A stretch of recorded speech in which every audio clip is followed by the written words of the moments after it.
It's time to get ahead of the 99% and join the 1% of complete winners. In order to do that, you're going to have to do what the 99% are unwilling to do. For too long we have fell short of our goals, slipping in areas we promised ourselves we would improve, binge watching to the point it's sore to watch anymore. But we can't avert our eyes because the dopamine thrill has consumed us. It's so easy to be great because most of the world is weak. There goes the alarm again. I've missed my workout. 99% of men are just chasing instant gratification. I promised this would be the morning I got up early, but I've slept in again. It's so easy to win if you can control your own mind.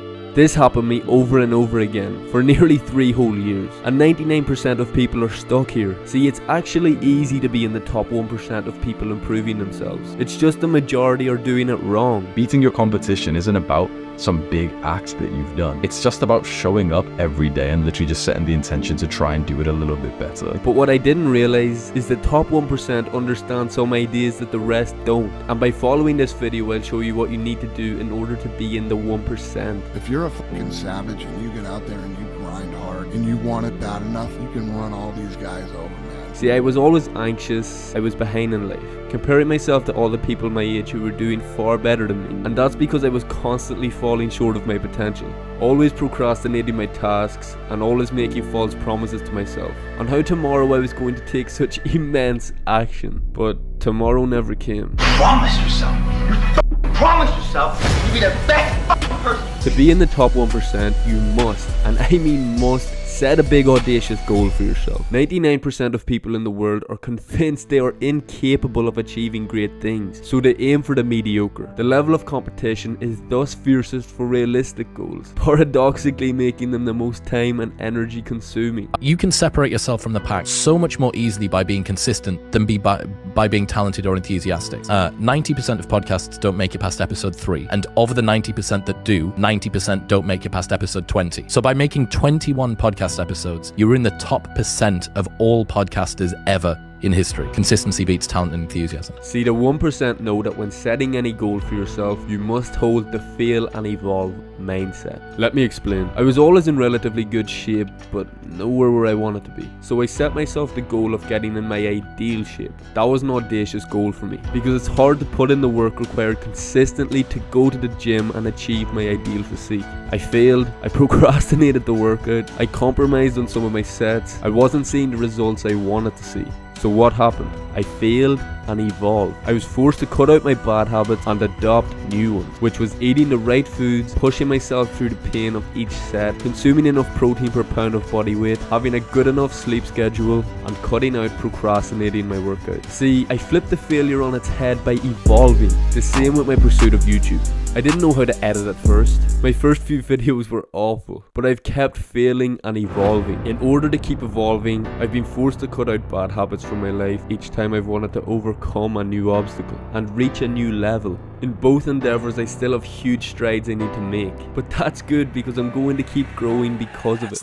But you're never going to realize you're falling short of your potential if you don't set a big goal for yourself. Setting a goal you know you can achieve won't improve you. The only way you will see true growth is when you realize you aren't good enough yet to achieve that goal, and you will be forced to improve in order to succeed. What people don't tell you is that momentum is one of the great keys required to achieving any goal, and all it takes is for one thing to change. When I started to really push myself in each set, it built momentum for me outside of the gym. That one change caused me to eat healthier and allowed me to play all the other good habits. Because why would I push myself that hard in the gym if I'm going to compromise my discipline outside of it? So this is what I mean when I say one thing can be the great change that generates your momentum to start crushing it. And this momentum has ultimately crushed my procrastination. Now when the thought of putting off the workout for an hour or two comes into my head, I think of what Williamson said. Inaction breeds fear, while action breeds courage. See, the top 1% design their lifestyle, while the 99% let their lifestyle control them. The majority of people are in the 99%, and I know if you're watching this you want to be different. Look at your competition. They're so distracted before their fingers start itching and they pick up that phone again, starving to indulge in their horrendous faces and feeding that cheap dopamine addiction. See, this cheap dopamine makes you feel like you're winning when you're not, and trust me, not long ago I was in that position. And listen,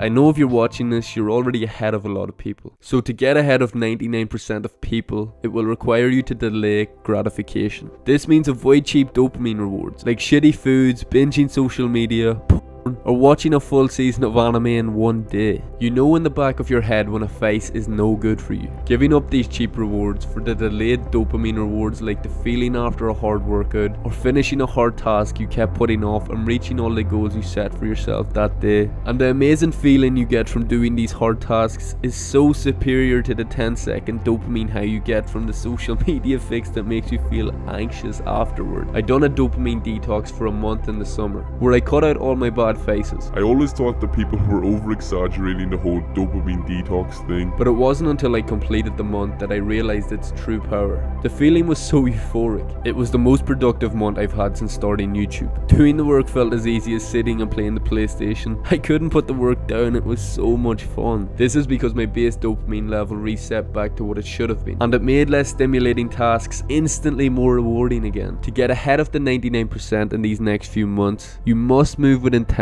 And I don't mean this in some basic way, because your intention is everything. It's the small habits, how you spend your mornings, how you talk to yourself, what you read, what you watch, who you share your energy with, who has access to you, that will change your life. See, the 1% start off their morning with intention. They planned their start the night before. Those in the 99% woke up slow, wondering what should I do with my morning. Maybe they rushed to work or school because they woke up late, and now they are constantly behind all day, still holding on to that feeling of regret for slacking off in the morning. That doesn't happen to 1%.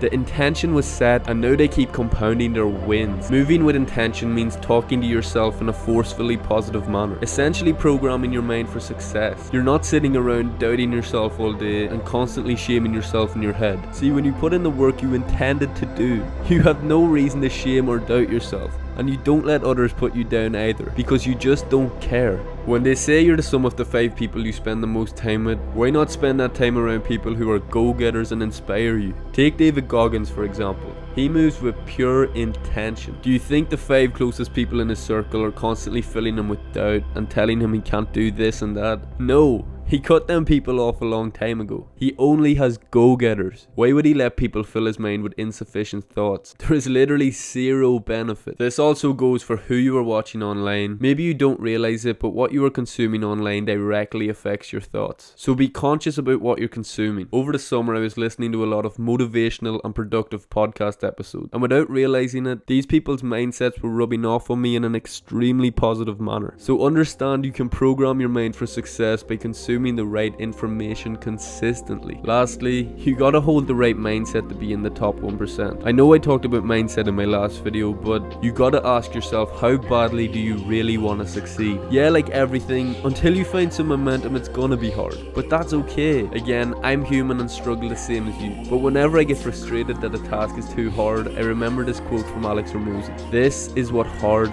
feels like." This helps me realize, shit, I knew the task was going to be hard. I was aware of that. So why am I sitting down with the mindset that I'm expecting this task to be easy? It's meant to be hard.